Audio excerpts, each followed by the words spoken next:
Well, speaking of something we don't hate, let's talk about the X-Men, as Marvel Studios has officially hired a writer for the project. And just by looking at his writing history, he's never going to write anything good because nobody ever improves, guys. I've been able to deduce this from the he's internet. finally changed his narrative from the group.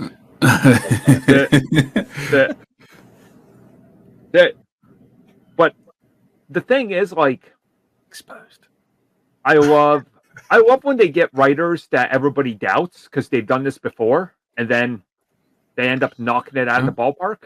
So, I mean, it happens. Like, you can get a writer who writes complete garbage for one genre, and you stick them into another one, and they get it, and it clicks. Mm-hmm. It's also almost like the writer doesn't have final say in a movie. Oh, because it makes me laugh. People really don't understand how movies are made. Let's start making sense. Let me grift. So everyone knows the director has final say in everything, yet somehow it's always the writer's fault. Imagine possibly changing a script halfway through filming and it turning out not to be good. Oh, it's gonna be like, I don't know, like looking at the whole. First, let's talk a little bit about just the discourse about it. Because of course there's discourse because they're rebooting the X-Men, and people are still convinced about all these rumors that, again, how do we know any of these rumors are true? Because they just hired a writer, and they just hired a writer who hasn't actually started writing. He's just made a pitch. So that's why, like, because it's Marvel, Feige writes the scripts. Ah, yes, and Feige GPT, yes, because he's an AI. As we found out in She-Hulk, that's literally Feige. So, like, seriously, like, let's wait till we hear something official before we start condemning this thing, because people already have, and people are like, he wrote the Assassin's Creed movie, and that was bad. I'm like, the Assassin's Creed movie was all right, but that was also Fox cutting out 40 minutes of the film. Bad. That movie was bad. It was better than a lot of the other comic book films. That's not a high bar. I was gonna say that's a pretty low bar when I think about it. So, or like comic book and video game films. Okay. It's like saying Biden's better than Trump. It's like, that bar's really low, but Biden struggles to clear it. Yeah. Wild. So I don't know. Like, I'm fine with them hiring writers that maybe we aren't familiar with, because like everybody was dead set on it needs to be X, Y, and Z. It's like, well, no. Pun. Yeah. So I don't know. What direction do you think they take this reboot in? Because they called it the Y Men, and yes, just go on from there. Why not? Yeah, instead of X-Men Gold and X-Men Blue, you have X-Men Y Men. There you go. It's segregation. Not in my X-Men. That's too woke. It's the only way. Like, even then, the grifters are going to complain about it, right? Of course they are. But the same. I mean, like they complained about X-Men 97, and like it's one of the most universally praised animated shows this year.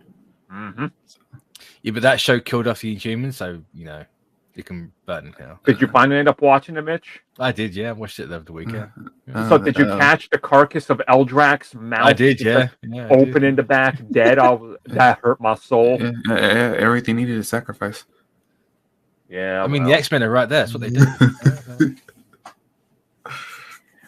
Did we not learn from the Fox movies that Jean and Scott just had to continually die for these things? Oh my god, those movies. Yeah.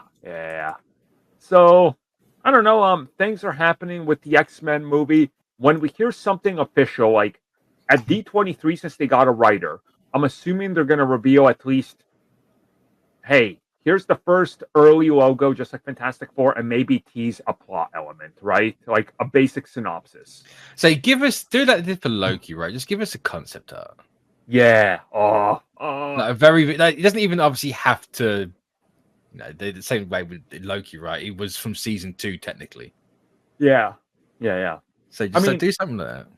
Remember when they announced Guardians of the Galaxy, not a single actor was there. The concept art literally looks nothing like the final film, but they gave us concept art to just kind of sell the pitch, right? You're like, oh, that's cool, you know, like, so yeah, do something like that, you know. It's like, we don't need to see who's playing Cyclops, because guess what? He's wearing a visor. It's fine, just a generic face, you know. It's just troll the audience really hard. Use the old Fox actors. Oh, and it's like, here's your X-Men. Which Alexandra one? Shipp, she's right there. She's not coming back, but she's gonna say, oh, they bring back Ty Sheridan just for Cyclops concept art. Yeah. Oh, and now you got me thinking of that old Guardians concept art. I've missed those days. Yeah, 2012 was crazy. Yep. A fat Rocket Raccoon. Oh. Oh, what a time. Yeah. Remember how, like, we've seen a ton of the Fox concept art, and it's like every time the concept art looked way better than what we ended up getting, it's like, yeah. Because it wasn't all just black. Yeah. Yep. It's wild. It's crazy. So it'll be interesting to see what happens next and what direction X-Men goes in, what announcements made when, but stay tuned and we will talk about it soon.